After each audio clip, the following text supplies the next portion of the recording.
जादुई टीवी। सुनो, तुम्हारे बाबूजी तो कब के गुजर गए। अब उनका जो सामान है वो पड़े पड़े कबाड़ा हो रहा है। बेच ही दो, कुछ पैसे आ जाएंगी। बात तो सही है।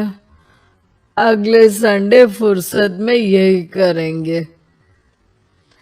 अगले संडे रोहित सारा सामान कबाड़ी को घर बुला के दे देता है। तभी उसकी नजर बाबूजी की पुरानी टीवी पर जाती है, जो इतने सालों तक कूड़े में पड़ी थी, फिर भी चमचमा रही थी। टीवी तो देखो, जैसी एकदम नई हो।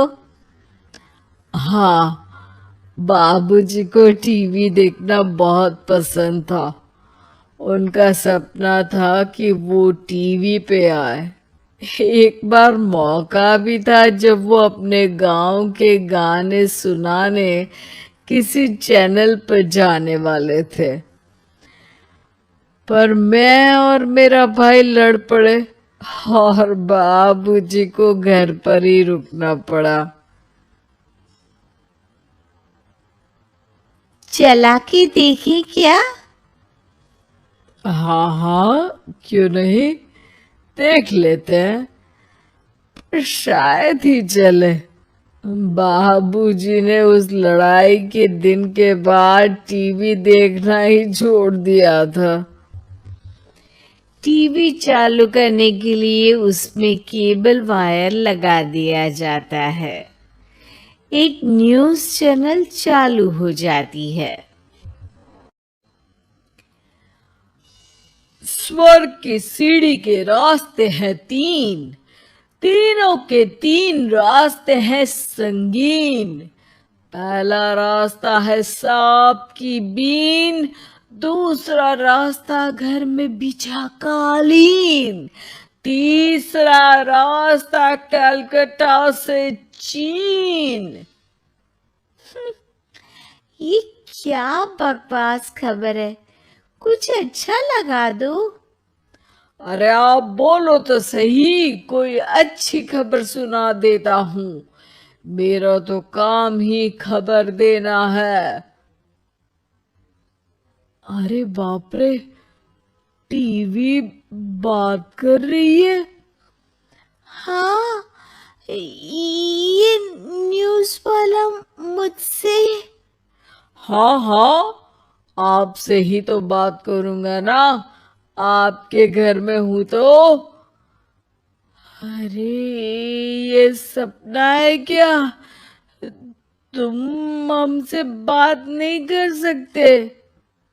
अरे सपना नहीं भाई साहब, ये टीवी जादुई टीवी है।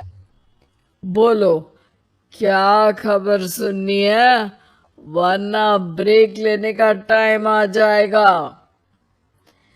सुप्रिया घबरा के टीवी बंद कर देती है। वो क्या था? अरे एक बार और चालू करके देखे, फिर से बात करेगा तो चैनल बदल देंगे। सुप्रिया फिर टीवी चालू कर देती है। अरे ऐसा कोई मुंह पे टीवी बंद करके जाता है क्या? मुझे बुरा लगा आपका नेचर। चाय पानी तो पूछो। सुप्रिया टीवी के बटन से चैनल बदल देती है। अब टीवी पर एक फिल्म चल रही है। अरे ये तो सूर्यवंशम है ना? हाँ, और ये ठाकुर को जहर की खीर दे दी और उसको पता भी नहीं है। ए भाई, खीर मत पीना, उसमें जहर है, मत पीना। ठीक है महाशय, जैसा आप कहें। हाँ, आपकी बात मान ली, पूरी पिक्चर ही अब तो बदल जाएगी। मतलब ये सच में जादुई टीवी है? तभी वहां कबाड़ी आ जाता है। भैया, टीवी के 150 रुपए दूंगा, चलेगा? अरे 1.5 करोड़ में भी ना दे तुमको ये टीवी हम। अरे 1.5 करोड़ खरीदने को होते तो तुम्हारे घर में ये पानी चाय नहीं पीता, अंबानी या टाटा के घर बैठा कोल्ड कॉफी पीता। रोहित कबाड़ी का हिसाब करके उसे वहां से चलता करता है और अपने भाई शशिकांत को फोन लगा के बुलाता है। शशि थोड़ी ही देर में वहां पहुंच जाता है। क्या हो गया भैया? अरे बाबूजी का टीवी याद है? हाँ हाँ, जिसमें घुसे रहते थे हमेशा वो, और अपने को कुछ नहीं देखने देते थे। अरे वो अब जादुई टीवी बन गया है। भैया, आपकी बकवास करने की आदत अब तक नहीं गई। अरे आपके घर में बच्चे हैं, अब तो बड़ों जैसी बात करो। रोहित जाके टीवी चालू कर देता है। टीवी पर एक जादू का शो हो रहा है जिसमें एक जादूगर है। अब मैं अपनी टोपी में से कबूतर निकालूंगा। श्रिंग ब्रिंग शरिंग बम फोपा फुफी फुफा बाउ। टीवी से कबूतर निकलता है और शशिकांत के सर पर आकर बैठ जाता है। भैया, ये क्या हो रहा है? भैया इसे उड़ाओ। एक कबूतर, जा जा कबूतर, चल निकल। अब मैं टोपी में से सांप। सांप सुनते ही शशिकांत कांप जाता है और भाग के टीवी बंद कर देता है। भैया, सॉरी भैया, मैं समझ गया ये सच में जादुई टीवी है, पर एक बार और ट्राई करते हैं।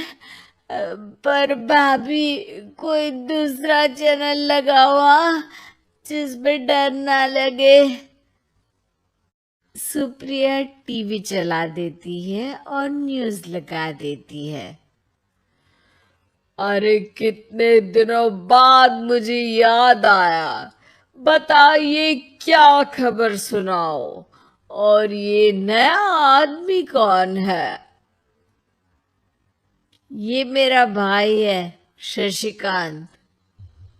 ओह यस, वही है ना जिससे तुम लड़ लिए थे किसी बात पे और तुम्हारे बुढ़ाओ पिताजी गुस्सा हो गए थे और टीवी को संन्यास दे दिया था। हैं? तुमको कैसे पता ये सब? इस टीवी में रहने वाले आदमी से लेकर कबूतर तक को तुम्हारे बाबूजी और तुम्हारी बातें पता है, इसलिए तो ये जादुई टीवी है। ये टीवी क्या कर सकती है वैसे? तुम जो मांगो दे सकती है। कहानी बदल सकते हो, खबर बदल सकते हो, कोई चीज मांग सकते हो। अरे भैया, ये टीवी मैं लेके जा रहा हूँ। बाबूजी का लाडला तो मैं ही था ना। अरे ऐसे कैसे? मैं बड़ा बेटा था। अब तक मेरे घर में टीवी थी ना। अब तक कहाँ गए थे पिताजी के लाडले? तुम्हारी गलती का एहसास भी है। अरे भैया ज्यादा ना बोलो वरना भूल गए आपके दांत तोड़ दिए थे मैंने उस लड़ाई में। मेरी बीवी के सामने मेरी बेइज्जती करता है। रुक। दोनों भाई हाथापाई पे उतर जाते हैं। रुक, बताता हूं तुझे कि कौन बड़ा है। अरे छोटे का दम तो देख लीजिए आप। ये खबर आपके बाबूजी को देता हूं। तभी टीवी अचानक बंद हो जाता है। अरे शायद टीवी नाराज हो गया और लड़ लो। आए बड़े खली बनने। टीवी से एक तेज रोशनी निकलती है और टीवी में बाबूजी दिखाई देते हैं। बाबूजी आप। इतना चकरा क्यों रहा है? अपने बाप को नहीं पहचानता क्या? ये तो ऐसा ही है बाबूजी। प्रणाम बाबूजी। अरे चुप कर। तुम दोनों ही उल्टे हो। तुम्हारी वजह से मैंने टीवी में आने के सपने को छोड़ दिया। तुम्हारी लड़ाई की वजह से। और तो और, जितना मैं अपनी बीवी को नहीं देखता था उतना टीवी को देखता था, वो भी छोड़ दिया तुम दोनों की लड़ाई की वजह से। और अब मरने के बाद जब मैंने टीवी को जादुई टीवी बना दिया तो भी तुम इसका फल लेने की जगह लड़ रहे हो। अरे तुम तो लायक ही नहीं हो। अब तुमको बाबा जी का ठुल्लू भी नहीं मिलेगा। बाबूजी चले जाते हैं। टीवी बंद हो जाता है। रोहित और शशिकांत गिड़गिड़ा के टीवी के सामने हाथ जोड़ के बाबूजी को बुलाते हैं, पर टीवी सिर्फ धुआं निकालता रहता है।